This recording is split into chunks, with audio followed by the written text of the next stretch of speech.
আল্লাহ বলেন, সেদিন তুমি দেখবে মানুষ মাতাল নয়, কিন্তু মাতালের মতো ঘুরছে। আল্লাহর শাস্তি অত্যন্ত কঠিন। কিয়ামত কিভাবে শুরু হবে? ইসরাইল আলাইহিসসালাম সিংগায় ফু দিবেন। প্রথম ফুয়ে পৃথিবীর সব কিছু ধ্বংস হয়ে যাবে। সূর্য অন্ধকার হয়ে আসবে, চাঁদ দুই টুকরা হয়ে যাবে, তারকা খসে পড়বে, পাহাড় তুলার মতো উড়বে, সমুদ্র আগুন জ্বলে উঠবে। দ্বিতীয় ফুয়ে সবাই জীবিত হবেন। তারপর হবে হাসরের ময়দান।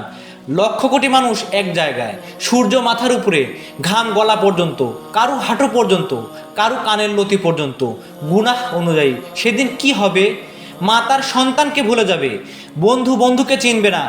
সবাই বলবে, নাফসি নাফসি, আমি, শুধু আমি। আমলনামা দেওয়া হবে, ডান হাতে পেলে জান্নাতি, বাম হাতে পেলে জাহান্নামী। হিসাব হবে প্রতিটি কাজ, প্রতিটি কথা, প্রতিটি দৃষ্টি, এমনকি গোপন নিয়ত। রাসূলুল্লাহ সাল্লাল্লাহু সাল্লাম বলেছেন, সেদিনের দৈর্ঘ্য হবে 50,000 বছরের সমান। প্রশ্ন হলো, আমরা কি প্রস্তুত? আজ থেকে প্রস্তুতি নিন, কারণ কিয়ামত হঠাৎ আসবে, কোনো সতর্ক থাকবে না।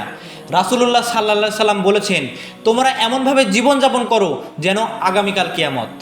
তো বন্ধুরা, অবশ্যই আমরা কিয়ামতের জন্য প্রস্তুত হব এবং ইসলামের পথে চলব। যদি ভিডিওটি ভালো লাগে থাকে তাহলে অবশ্যই একটা লাইক করবেন এবং সুন্দর একটা কমেন্টস করবেন। আর যদি নতুন হয়ে থাকেন তাহলে অবশ্যই চ্যানেলটি সাবস্ক্রাইব করতে ভুলবেন না।